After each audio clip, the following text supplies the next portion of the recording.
আসসালামু আলাইকুম। আশা করি সবাই ভালো আছেন। আজকে আবারও চলে এসেছি আপনাদের মাঝে ছোট্ট একটি ভিডিও নিয়ে। টিন সেট বাড়ির কাজ চলতেছে। আজকে সিলিং প্লাস্টার করব বাথরুমের ভিতরে।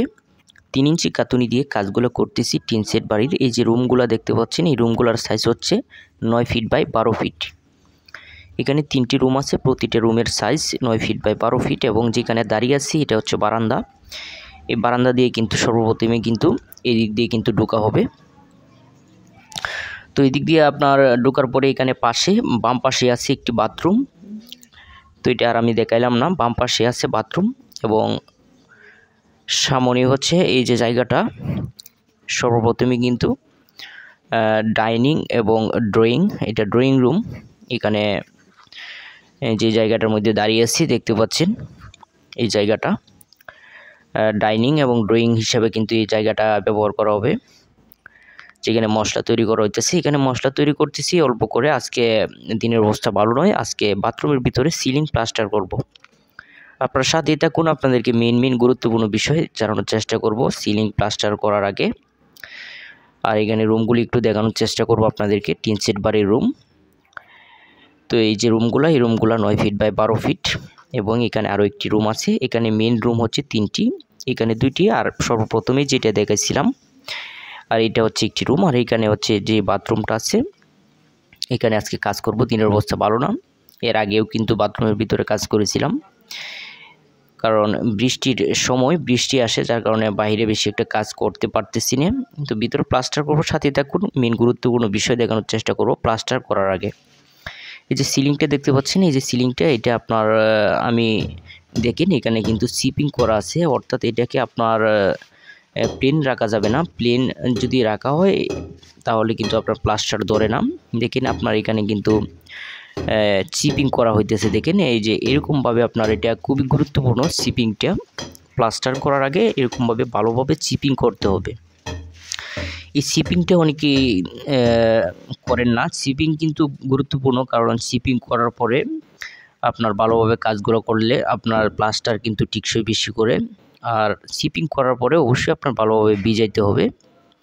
আমি কিন্তু ভিজিয়ে নিয়েছি, চিপিং করার পরে এটা পরিষ্কার করে আমি ভিজিয়ে নিয়েছি। দেখেন ভিজা, দেখেন আগে কিন্তু ভিজা ছিল না। দেখেন আমি ভিজা কিন্তু এটা লক্ষ্য করে দেখেন, ভালোভাবে লক্ষ্য করেন, সিলিংটা কিন্তু ভিজা। দেখেন এটা ভিজাইছি, প্রচুর পরিমাণে ভিজাইছি। আর এমনিতেও দিনের অবস্থা ভালো নয়, এমনিতেও ঠান্ডার দিন, আজকে রৌদ্র নেই, দেখেন ভিজা।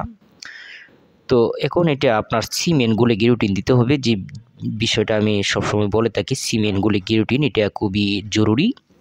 ঘন করে সিমেন্ট গুলতে হবে। দেখেন কড়াইয়ের মধ্যে গুলা আছে, এই যে ঘন করে গুলে আমি কিন্তু লাগিয়ে দিব, ঝাড়ু দিয়ে আমি লাগিয়ে দিব। এটা খুবই গুরুত্বপূর্ণ। আপনার সিমেন্ট গুলে তারপরে এরকমভাবে কিন্তু লাগিয়ে দিতে হবে, লাগিয়ে তারপরে কাজগুলো করতে হবে। আর সরাসরি যদি সিমেন্ট ছাড়াই গুলা দেওয়া হয় তাহলে কোনোভাবেই কিন্তু এখানে মশলা রাখা যাবে না এবং থাকবেও না। যদি ঘন করে সিমেন্ট গুলে গিরুটিন দিয়ে কাজগুলো করা হয় এটা টিকসই বেশি করবে।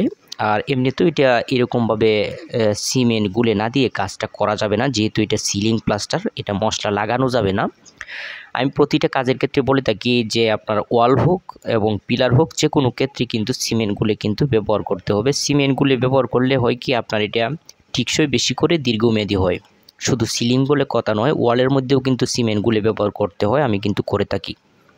তো আমি মশলা লাগিয়ে নেব। এটা আপনার এইভাবে লাগানোর পরে আপনাদেরকে দেখানোর চেষ্টা করব। পুরোটাই কিন্তু আমি লাগিয়ে নেব, ঘন করে লাগাইতেছি। আর এমনি তো ভিজা সিলিংটা কিন্তু ভিজা, আপনার দুরাশা মশলা দিয়ে কিন্তু এই কাজটা করতে হবে। আমি লাগিয়ে নিয়েছি, দেখতে পাচ্ছেন পুরোটাই কিন্তু একবার লাগিয়ে নিয়েছি। দেখেন একবারে ঘন করে লাগিয়েছি, ভিজা আছে দেখতেই পাচ্ছেন। এটা কিন্তু শুকায় নাই, শুকাইলে কিন্তু ধরবে না। এটা ভিজাইতে হবে, ভালোভাবে ভিজিয়ে কিন্তু লাগাইতে হবে, যাতে ভিজা থাকে, বিষয়টা লক্ষ্য করতে হবে। আপনার শুকিয়ে গেলে কিন্তু এটা কোনোভাবেই ধরবে না, কারণ শুকনার মধ্যে মশলাটা ধরবে না। সিলিং যদি শুকিয়ে যায় এই সিমেন্টের গুঁড়াটা লাগানোর পরে, তাহলে এটা ধরবে না। ভিজা আছে, আমি মশলা লাগিয়ে নিতেছি। মশলা লাগানোর পরে আমি এটা সঠিক নিয়মে কাজটা করার চেষ্টা করব। আর এই মশলা আপনার অবশ্যই এই সিলিং প্লাস্টার কিন্তু অবশ্যই পাতলা করে করতে হবে। এটা আধা ইঞ্চির নিচে রাখাই ভালো, কারণ আধা ইঞ্চির নিচে রাখলে সবচেয়ে ভালো হয়। প্লাস্টার এটা বেশি মোটা করলে আপনার এটা কিন্তু এই বেশি একটা শক্তপোক্ত হয় না। অবশ্যই সিমেন্টটা একটু কড়া করে দিতে হয় সিলিং প্লাস্টারের ক্ষেত্রে। দেখেন এই যে মশলাগুলো লাগাইতেছি এগুলো কিন্তু আপনার আমি এই যে দুরাশা মশলা আছে না, এগুলো দুরাশা হচ্ছে আপনার বেশি শক্তও না আবার বেশি নরমও না, এরকম আমি মশলা কিন্তু লাগিয়ে দিতেছি। লাগানোর পরে আমি এটা গজ দিব, গজ দিয়ে আপনার যে ইয়াটি আছে আপনার যেই বাড়তি যে মশলাগুলো আছে এগুলো কিন্তু ফেলে দিব এবং আমি কিন্তু কোনি দিয়ে টান দিয়েছি, দেখতে পাচ্ছেন টানতেছি, এটা বেশি যে মশলাগুলো আছে বাড়তি এগুলো সমান করতেছি। আর অবশ্যই পাতলা করে করতে হবে যাতে আপনার বেশি মোটা না হয়। আমি গজ দিয়ে কিন্তু বাড়তি যে মশলাগুলো আছে এগুলো ফেলে দিব। দেখেন এই যে দুরাশা, এটাকে আমরা বলি দুরাশা, অর্থাৎ এই যে শক্ত মশলা আর কি। তো অবশ্যই আপনারা বেশি মোটা করবেন না, মোটা করলে প্লাস্টার দুর্বল হবে। আমি কাজটা করে নিতে দেখতে পাচ্ছেন। অবশ্যই ভালোভাবে গজ দিতে হবে যাতে উঁচু নিচু না থাকে, কারণ উঁচু নিচু থাকলে কাজটা একুরেট হবে না, যার কারণে আমি গজ দিতেছি। ভালোভাবে গজ দিতে হবে, এটা খুবই পরিশ্রমের কাজ। অবশ্যই সাথে থাকুন, আর ভিডিওটি ভালো লাগলে অবশ্যই একটি লাইক করবেন যদি আপনাদের কাছে ভালো লেগে থাকে। আমি গুরুত্বপূর্ণ বিষয়গুলো আপনাদেরকে জানানোর চেষ্টা করি। এভাবে সঠিক নিয়মে কিন্তু গজ দিতে হবে। দেখেন আমি গজ দিয়ে নিয়েছি এবং উষা দিয়ে দিব। তো অবশ্যই চ্যানেলে যারা নতুন আছেন অবশ্যই চ্যানেলটিকে সাবস্ক্রাইব করে রাখতে পারেন, কাজের গুরুত্বপূর্ণ বিষয়গুলো জানতে পারবেন। টিন সেট বাড়ি কীভাবে সঠিক নিয়মে তৈরি করতে হয়, অল্প খরচের ভিতরে কাজগুলি আপনারা করতে পারবেন এবং গুরুত্বপূর্ণ বিষয়গুলি আপনারা জানতে পারবেন।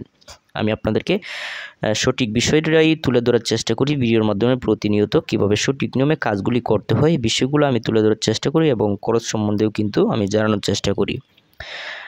দেখেন আমি কাজটা কমপ্লিট করে নিয়েছি, আমি প্লাস্টার করে সিলিংটা কমপ্লিট করে নিয়েছি। অবশ্যই একটি লাইক করে দিবেন ভালো লাগলে। আমি দেখানোর চেষ্টা করছি কাজটা কমপ্লিট করে।